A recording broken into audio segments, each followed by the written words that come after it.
আমি 2022 সালে রাজশাহী ইউনিভার্সিটিতে পড়াশোনা করি। করার পর আমার পেছনে যে উদ্যোক্তা হওয়া, যে নতুন কিছু করা, সেটার একটা আকাঙ্ক্ষা সৃষ্টি হয়।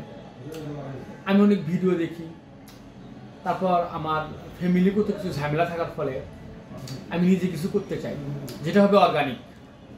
তখন আমি সর্বপ্রথম বালাসীঘাট গাইবান্ধার প্রাণ কেন্দ্র যে ব্রহ্মপুত্র নদ, সেই চরের মধ্যে এখনো সেই মান্ধাত্তা আমলের, আমাদের যে পুরনো আমল, যখন রাখাল গরু চড়াতো, 10টা 20টা 30টা গরু নিয়ে রাখাল যেত মাঠে চড়াতে, সেই স্টাইল এখনো সেই চরের মধ্যে আছে। আমি ওখানে যে 1.5 বছর ওইভাবে গরু চড়াই। চড়াবার দেখি যে গরু ফ্যাটেনিং হয় কিনা। দেখলাম না, তারা সুন্দরভাবে কোনো পানিও খাওয়ায় না, তারা নদীতে পানি খাওয়ায়। তারপর কি যে ওখানে কাশবন যে আমরা বলি, ওরা কাশিয়া বলে, ওই কাশিয়াকে খাওয়ায়, কেজাই কাশিয়া, খুব মিষ্টি, ওটা খাওয়ায়, গরু সুন্দর ফ্যাটেনিং হয়।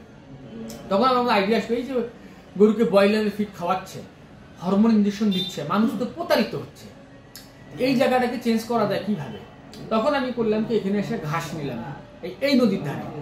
আমার ভাবলাম যে গরুটাও যেন ন্যাচারালি এনে থাকে। আপনি দেখে আসছেন জায়গাটা কোন জায়গায়, একদম ফুল একটা জনসমাগম বিহীন একটা জায়গা, যেখানে প্রচুর জনগণ নেই, 6টা বাড়ি, সুন্দর একটা এনভায়রনমেন্ট। সেখানে আমার গরুগুলোকে নিয়ে এসে আমি এই যে খামার দিলাম। ওখানে আমার চর থেকে কিছু আনা গরু আছে, আপনি দেখছেন ওই যে কিছু গরু হচ্ছে গাভীন গরু আছে, হয়তো বা 1-1.5 মাসের মধ্যে ওগুলো বাচ্চা আসবে। তারপর আমি কিছু গরু কিনে আমি এটাকে এই ন্যাচারাল অর্গানিক ওয়েতে ফ্যাটেনিং করি। এখন আমার মূল টার্গেট মানুষকে যাতে আমি এই অর্গানিক, যেখানে আমি ব্রয়লারের ফিড, হরমোন ইঞ্জেকশনের মতো ক্ষতিকর, যা মানবদের ক্যান্সার, টিউমার ইত্যাদি রোগ সৃষ্টি করে, এই কেমিক্যাল যুক্ত খাবার খাওয়ায় যারা অসাধু ব্যবসা করছেন, গ্রামের কৃষকও দ্রুত মনোজাকরণের জন্য গরু, আরিয়া গরু বা গাই গরুকে ব্রয়লার ফিড খাওয়াচ্ছে, যেটা আসলে আমরা টাকা দিয়ে কিন্তু বিষ কিনে খাচ্ছি। তো আমি এই তাড়না থেকে শুরু করি এবং একটা পরীক্ষাও হয়েছে আমার চরের মধ্যে দিয়ে এসে আজকে আমার এই যে খামারটা এই পরিস্থিতিতে। এখন আমি হয়তো বা মাংস বিক্রি করতে যাব, আমার মাংস রেট 650 টাকা মেবি নেবো আমি। আর এটা অর্গানিক ফুড হবে। যারা মাংস নিতে চায় আমার খামার ভিজিট করতে পারবে। এখানে একটা জাজমেন্টের জায়গা আছে, they are welcome to my firm and they will observe this farm, then they can take decision, am I right or wrong, তারা এটা নিতে পারবে। সো যারা আগ্রহী অর্গানিক ফুড পেতে চায়, আমি মার্কেটিংও করতেছি, ঝামেলা হচ্ছে, মানুষ আমাকে নানান ধরনের পরামর্শ দিচ্ছে, এ করতেছে সে করতেছে। তো আমি চাই যদি ভালো জিনিস মানুষ পেতে চায়, আমি একজন তাদের জন্য অপশন।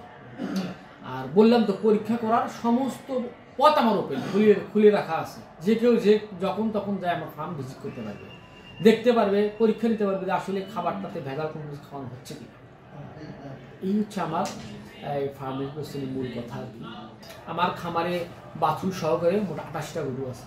ভুট্টার গুঁড়া, সরিষার খৈল, তারপর হচ্ছে আপনার ধানের গুঁড়া। আমরা ধানের গুঁড়াটাই না খাই, আমরা করি কি চিরার গুঁড়া, যে চিরার মিল থেকে যে গুঁড়াটা হয় সেই গুঁড়াটা। তারপর হচ্ছে আপনার ডিওআরবি, দেখবে ডিওয়েল রাইস ব্র্যান্ড। ডিওয়েল রাইস ব্র্যান্ড হচ্ছে রাইস ব্র্যান্ড থেকে যে তেল হয় সেটাকে চিপ দিয়ে গুটি থাকে, চিপ দিয়ে গুটি ওটাকে ওই তেলটা বাইর করে দিয়ে কিছু তেল থেকে যায়, ওখানেও প্রোটিন আছে, ওটা একটু গুটি থাকে, পানিতে দিলে আস্তে আস্তে গলে যায়। সেই ডিওআরবি, ধানের কুড়াই বলা চলে ডিওআরবি। তারপর হচ্ছে আপনার হচ্ছে এগুলোই সরষের খোল, ডিওআরবি, রাইস ব্র্যান্ড, ধানের কুড়া, ওই তারপর হচ্ছে ভুট্টার গুঁড়া, এগুলোই খাওয়াই। আর কাঁচা ঘাস আমার হিউজ আছে, আপনি যা দেখছেন মনে হয় ঘাস কাটতে দেখছেন কি, এই সাইলেন্স করে ঘাস কাটা, ঘাসের সঙ্গে খড় কেটে খাওয়াই। এই